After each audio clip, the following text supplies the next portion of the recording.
Welcome to the Right Hand Drive Guys podcast, the show for guys who like right-hand drives. As always, I'm Bobby. This is Aaron. Yo. Make sure to follow us on the socials at RHDGUIS. DM us with the questions and check out the merch on RHDGUIS.com. Enjoy episode 60. All right, and episode 60, what are we doing? Dude, talking about everything in here.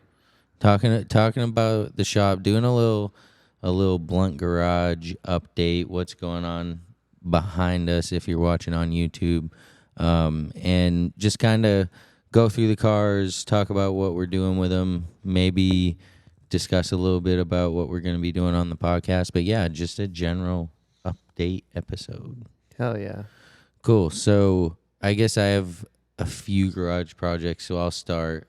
And then you can throw yours in and we can kind of alternate. Yeah, let's get it.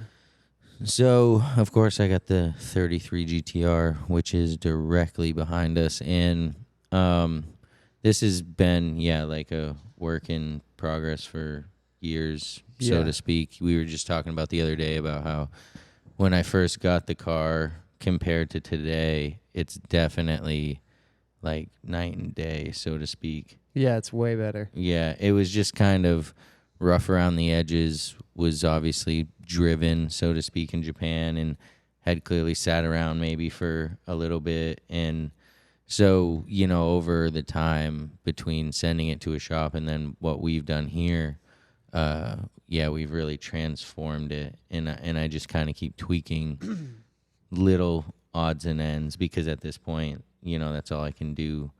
Beyond, take it. Yeah, the refinement, right? Yeah, for sure. So what's going on with it? I just threw down on some Nismo carbon fiber pillar garnishes. Nice. That was something I didn't have, and I kind of had held off on them because I just didn't know how they were going to look. I wasn't sure if it was like a sticker, if it was like a replacement, if it was a cover, so right. Anyways, when we were just in Japan, my pillars on the 34 GTR are kind of like, they were just a little faded and stuff, right? Just a little, so when we were at Nismo, I picked up the ones for that, and I could see the quality, I could see what they were, and so when I got back, I immediately ordered those because I was like, all right. Yeah. These are good accent piece. Yeah. And dude, just to say, I mean, whenever we got back from that trip from Japan, like it came off that rack, it was on there for a while. Oh yeah. Dude, it came off and I was like, wow. Guy's motivated okay. Guy's now. Motivated now. Yeah. Yeah, dude, you cleaned the wheels, dude. You got it all like shiny. I'm like, oh, okay. Hasn't moved in months. Gets back from Japan. Motivated you a little bit, I guess, right? Yeah, that motivation, dude. Yeah. I mean, it really is a thing, right? I mean, you spend the time over there and you see everybody, pride with their cars and whatnot. And of course, it's kind of easy sometimes during the winter here to kind of let the car go to the wayside, right? Because, I mean, you can't drive it. So it's like, I immediately came back, did that, and then I also ordered the Nismo carbon fiber mirror cover because you had gotten me that one originally for Christmas like 2 years ago for the 33, but something happened, right? Yeah, so on Trust Kaikaku is where I got it from, right? Yeah. And you go and you look at the mirror covers and it says something like, it's for the early model 33, late model 34. Yeah. Or early model 34, something like that. Yeah. And long story short, it's like backwards.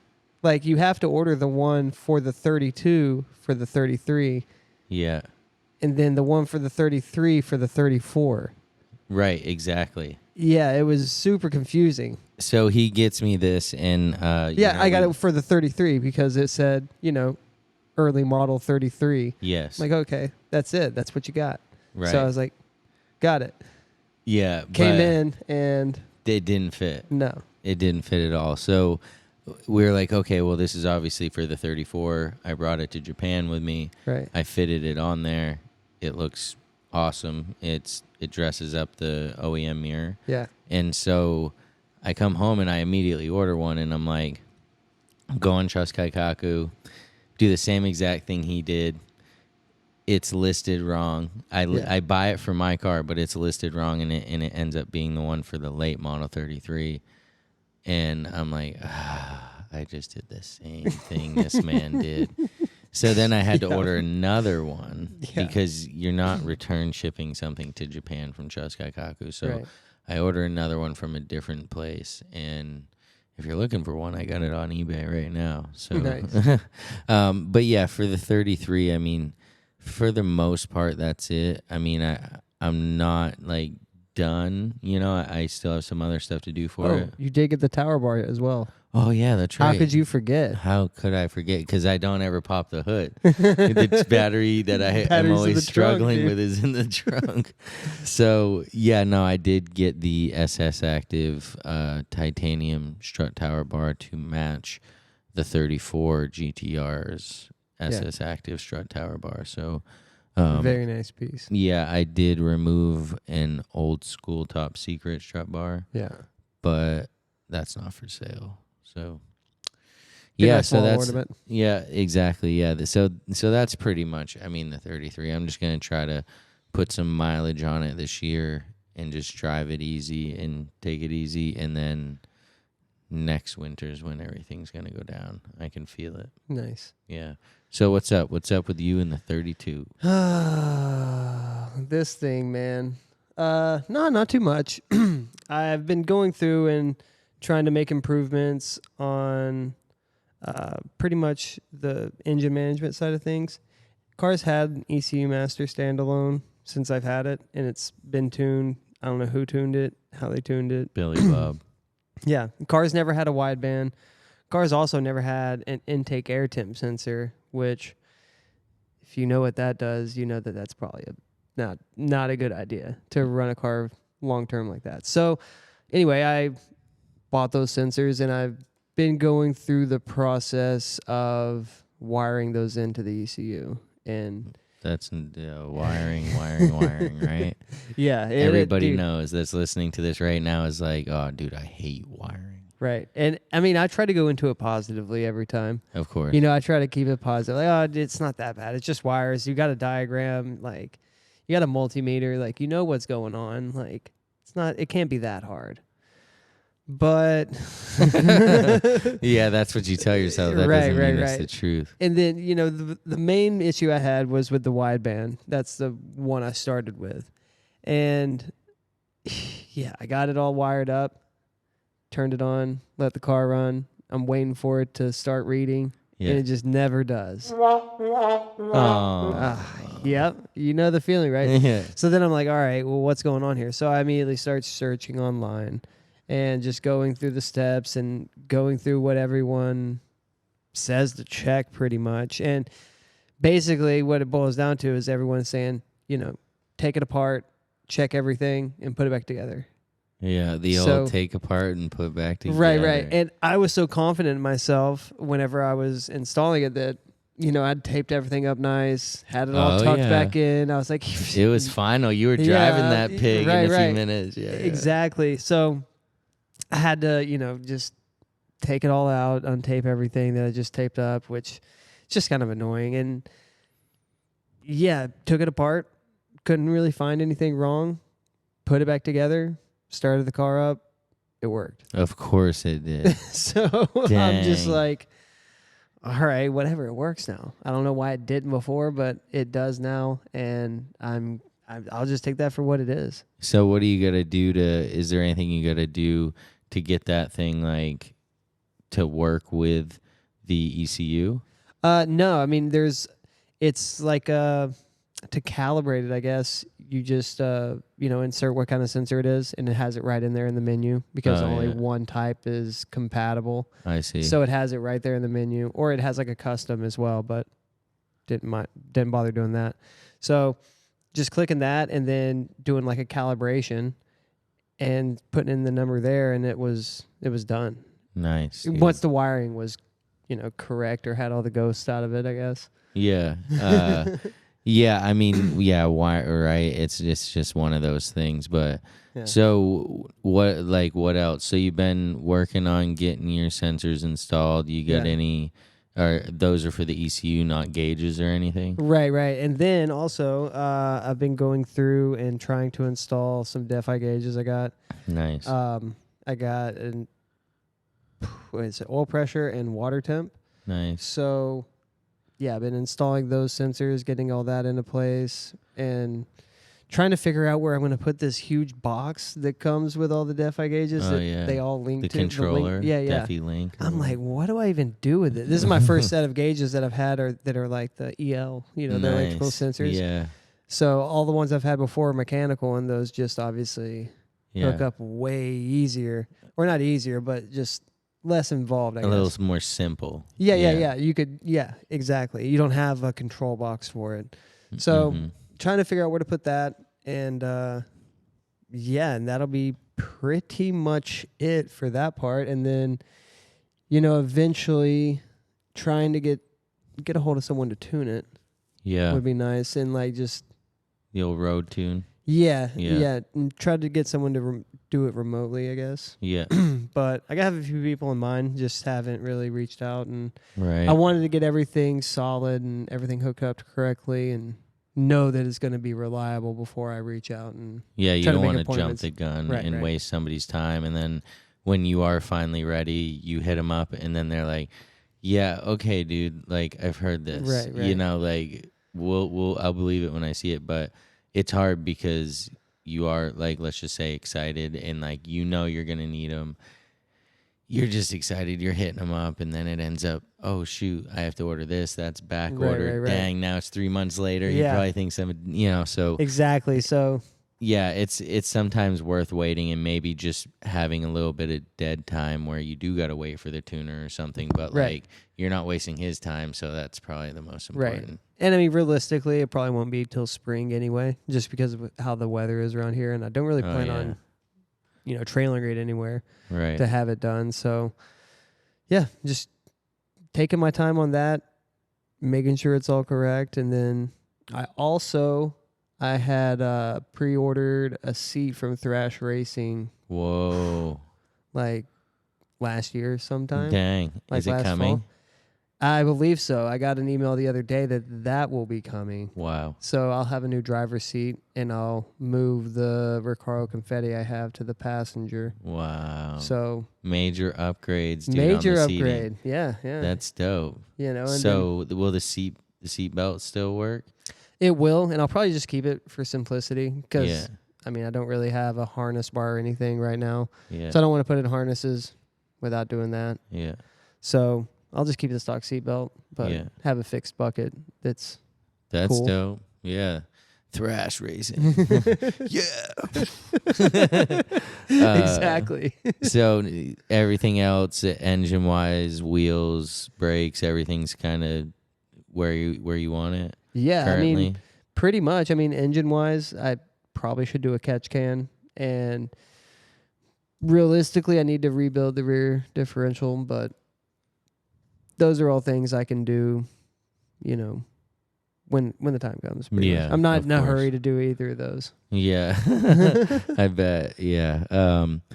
So that's cool. I mean, it's always nice to not have like the situation where maybe your car wouldn't be ready to drive because you put a lot of miles on your car. So if you get too in depth with something, all of a sudden it's June. Right. You still got 2 to 3 weeks left, and you're like dipping into up here in Maine where we live. Yeah, you enjoy every minute of that season because it is short. Yeah. It is short. So yeah, we try to get out there as much as we can, and that doesn't mean the roads are going to be clean. Like we have to wait for a lot to really be out there. But so this guy really puts the miles on once he can, for sure. Yeah, and last year I kind of made the mistake of, well, I guess it wasn't a mistake, but just a little later in the season, I guess. It was late spring, early summer. I was doing the front knuckle kit and the control arms and all that. Yeah. And I ended up needing wheel bearings. And that's how it goes, right? yeah, so the car was down for, almost a month just for that. And that was like, start of the season or, pretty much prime Yeah. time. So yeah, I'm trying Yeah, not to that's make that right. mistake again this year. I'm trying to keep it rolling, Yeah, for even sure. with what I'm doing, I'm trying to make it where it's still drivable. I can still start it, still drive it around. Yeah, Still yeah, run it. yeah. Because again, you don't want to miss it. It's so short here. So okay, I mean, yeah, I got too many cars to be honest. I really, No, there's no I such really, thing. I know, but We were just talking about how many more we could fit in here. yeah, I know. Putting in another little 4-poster, getting some more height up there. But so I do got this FL5 up behind us. I mean, I would like to do an upgraded front mount and like some TE37s. Yeah. I mean, the car is like already sweet for what it is, being like tuned and whatnot. Maybe intake or something like that would be cool. Yeah. But otherwise, like, I don't feel like going, the upgraded turbo route, even though it's drop in. Right. Getting the tuning like you're talking about, it's kind of a challenge up here because we don't just have these tuners left and right that to choose from. Yeah. We have to generally travel out of state. If we want in-person tuning, we're probably going down to Massachusetts, maybe New Hampshire, wherever, something like that. Connecticut, yeah. So we're really kind of limited, but we do what we can with what we got. And so, yeah, I mean, I don't want to mess with all that on the FL5.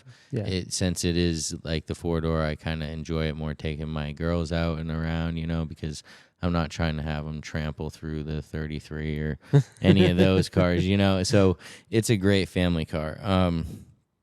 I also got that DB8 Integra Type R back there, 96 spec.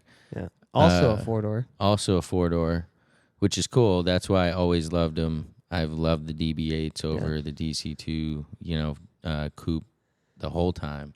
Yeah.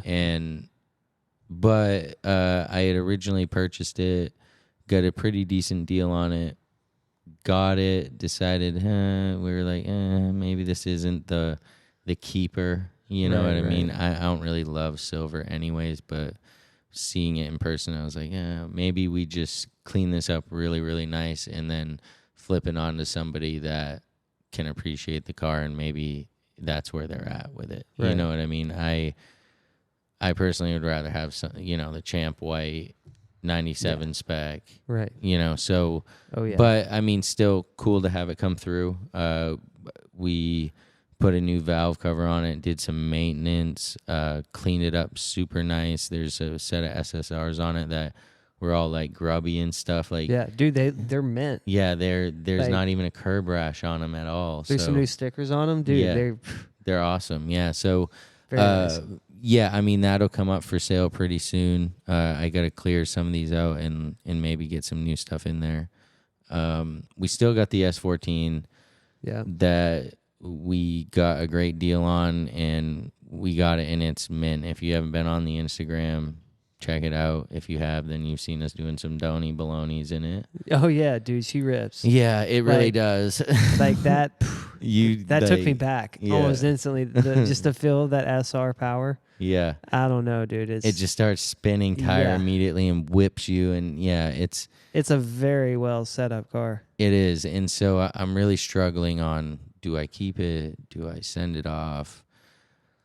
If I'm going to be doing something to try to skid in, like, I don't feel like that's necessarily it, especially where I'm not experienced. Maybe that would be good for you where you have experience, but like for me, I need something a little more low volume, low, so. Just turn down the boost. Yeah, but I don't know. So maybe that'll come up for sale. We're going to raffle it, but that shit's played out. And we didn't, it's not going to work out. So we're not doing that. But if you do listen to this podcast and you do have the means to purchase it, I would hook you up on the price because we did talk about raffling it. So if you were interested in the S14 and you do got some cash, hit me up and we can talk about it. Yeah. But otherwise, I'm going to keep skidding it in the driveway. Yeah, you will. And so, yeah. And so basically that's it for these cars here. Of course, I got the 34 in Japan, but I'm not doing nothing to that besides fixing everything that we messed up on the track day. The MFD, we got a weird electrical issue. Brakes weren't squealing as much, so that was No, cool. that was good. Yeah. Those are broken in. And then the motor was making a little kind of a weird noise, but they're checking it out. They'll check it out, whatever, It's in good hands. Yeah, absolutely. They have treated me really good. So, if you're watching YouTube, you'll notice behind us there's this like blue thing out in front of Aaron's car, and so I'll try not to ramble on and get too crazy, but we have a buddy named Nick Varney, and he owns a few car dealerships, including a Mazda dealership. Yeah. And we always get our vehicles from him, and he is our age range and was always into these type of cars as well. And so, being that their family owns a Mazda dealership, when he graduated high school in 2004, what was the hottest car Mazda was just put out? Dude, the RX-8. The RX-8, dude. The RX-8. And so Nick bought an RX-8, and it's really hard, if you think about the RX-8 and like its introduction to the market and, trying to be the predecessor to the FDRX-7. Yeah, those are some big shoes to fill. And they couldn't fill it. They couldn't. I mean, sales numbers would tell you that, and everything, right? Is it a bad car? I don't think it's like a bad car. I just think it's not like an upgrade, so to speak. It's a completely different thing. It's a different thing. Yeah. I mean, it has those half doors on the back. Like, that's not an RX-7. It's a 4-door, yeah. And it's kind of crazy to think that I believe they stopped making the RX-7 in 2001? 2001, yeah. Maybe 02. But that's an 04. That's only 3 years difference. That's so true. That's to think that in that short period of a time, they went from the FDRX-7 to the RX-8. Yeah, I would be pissed too. Yeah, so, but if you own a dealership and that's the hottest car, your dad's going to be like, this is what you're getting. Yeah, I thought they were cool. Yeah, me too. A buddy of mine had one, besides Nick, and we ripped around in it, and it was sweet, 6-speed, like, love it, right? So, Nick being like a tuner type guy, he started modifying it, and he turboed it, and he gave it a Mazda speed body kit, and he had it tuned on special Mazda ECU stuff, Mazda stuff, right? Mazda rotary stuff. Yeah, and then he threw some 19-inch T37s on it. What? With the BFG KDWs, those aggressive tires. Dude, wow.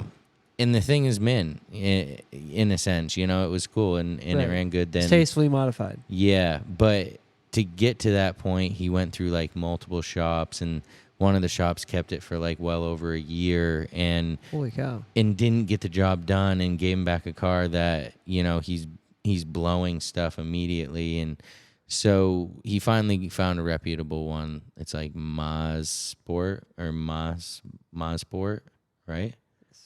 Yeah, Mazsport. Yeah. So, anyways, long story short, as he kind of gets older and gets married, has 2 kids, the car falls to the wayside, right? And it sits in a warehouse, and it just sits there.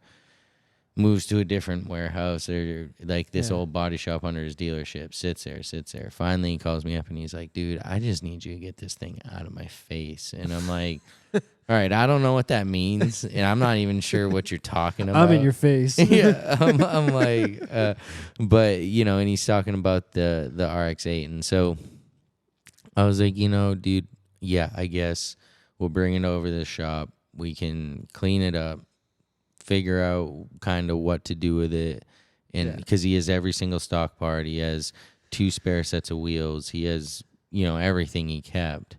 It's got Ganondorf mirrors on it. It's got, and he did it right. And it's like nice, but it's all old kind of. Right, it's all period correct. Oh, for sure, because it was all done then and then sat. I mean, that's 20 years ago. Yeah, literally. So, it's got carbon fiber hood, carbon fiber trunk, carbon fiber air ducts, like all kinds of cool little bits, like he knew what he was doing, but now he's kind of just ready to like let somebody else deal with it. So, yeah, we're not sure what we're gonna do with it. He's like, dude, engine swap it, sell it stock, sell it how it is, cleaned up, whatever. Just give me my cut. I'm like, this could be a fun thing, or it could at least be something to keep us busy. Yeah. You know what I'm saying? Right.